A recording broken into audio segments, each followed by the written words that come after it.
Hi, it's August 9th. Welcome back to the garden. Summertime in Oklahoma. Temperature, hot. Today we're going to start getting our fall crop in. I picked 5 of our favorites. We'll go ahead and take a look at that. But first we got to do a little prep work. I've been moving quite a bit of grass. The main area we're going to plant in today, we're going to spread out the grass, get it nice and even.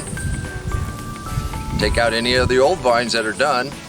Clip back some of the new vines that are coming on strong.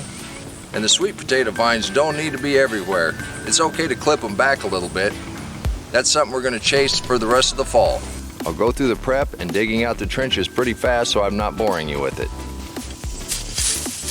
Wow. Not 2 weeks ago, I dug in here and we had 3 or 4 inches. I ought to call this magic and illusion. Get a couple of leaves on top of the soil, can't tell if it's 1 leaf thick or 1 foot thick. Well, we're gonna have to bring in a little extra mulch. Abracadabra magic! Just like in the early spring, go ahead and open the trenches down to bare soil. And we'll come back and we'll put some seeds in, put a little mulch over them. We've had quite a little bit of rain. Now that these trenches are opened up, they dry out on top pretty fast. That's why we're going to sprinkle back some of the mulch. Now that we have our rows dug out, let's plant. We're not starting in any particular order. We are going to start next to the trellis that the cucumbers were on because the peas need something to trellis on. We're also going to plant carrots. They're really good companions. And this soil is good and soft. Now where the cucumbers were, we didn't pull them up. We left the roots in the ground. There's a reason for that. As those decompose, the roots from any crop that you plant afterwards will have an easier time following the root system down to where their good nutrients are. And you don't want to disturb the microrhizomes. And I know the purists out there are saying you're doing it wrong.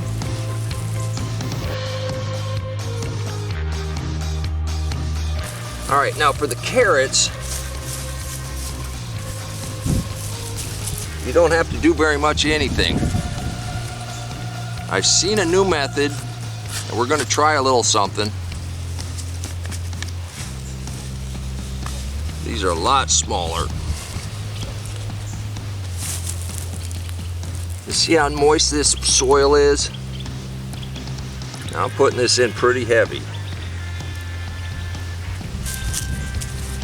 Just cover it a little bit.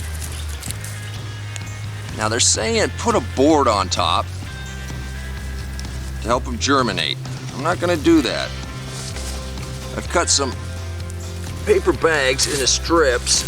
I'm going to set those with a little teepee so it's not covering them too bad. And hold it in place with a little mulch.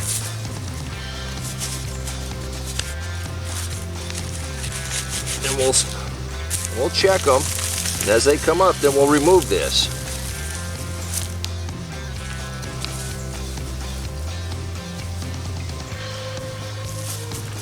I'm only going to do it part way. Be involved in this experiment with me.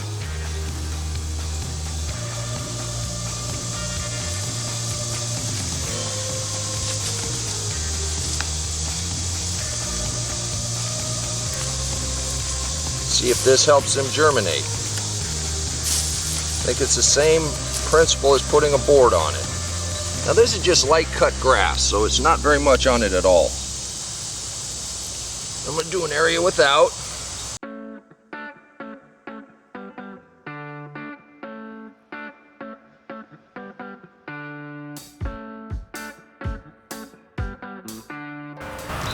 Sort of half roosted out, just in there. I'm just lightly putting a little soil over the top.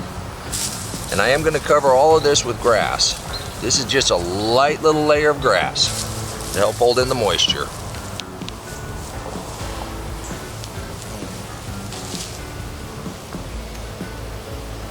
One more strip with the paper covering.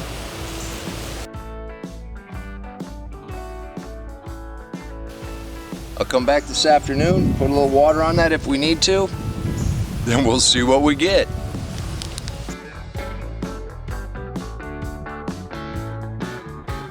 I'm still planting this a little heavy, but not as heavy as some of the other stuff I plant, because the lettuce does tend to grow pretty well. We've got an extra furrow opened up, so we're going to put some lettuce in that one also. We like to eat a lot of lettuce. And I'm not sure what's going to come up. Nice little mixture, so we'll see. We're going to do about half of this row in lettuce. We're also going to plant some kale, which gets better as the cold weather comes on.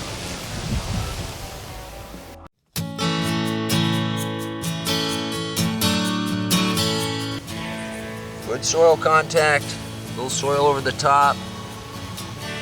We'll come back and mulch that here in just a second. I'm not going to plant any more zucchini because we still have squash bugs all over the place. Okay, we've got peas and carrots, companion next to the tomatoes. We've got lettuce and kale, and our number one fall crop is beets.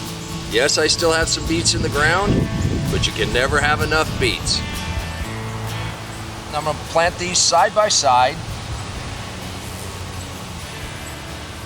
and as we've demonstrated, you can plant these pretty heavy, and all they'll do is push each other out of the way.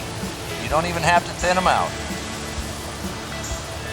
Get some good soil contact.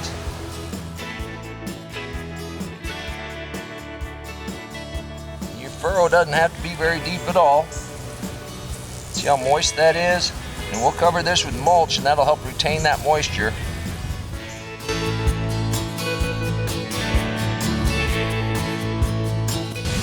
That's the illusion part. It looks a lot thicker than it is. But there you go. We'll see what we get. Oh, I'm sure I'm going to come up with a couple more things to put out here before it's too late to plant. Looks like I can count on the first hard freeze, northeastern Oklahoma, November 15th. I wouldn't count on much of anything being left. Now the carrots we planted, we're not going to touch until after that first frost. It pushes that sugar down in there. They taste a whole lot sweeter. Kale does pretty well in the frost also. I only picked 5 today, but in the description box below I will have a list of several more that you can plant and still get a harvest between now and the first frost. You can do this too.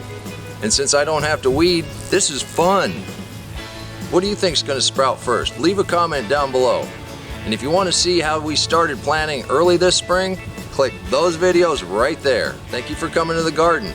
Take care of yourself. Take care of your family. And until next time, God bless you, and I'll see you later.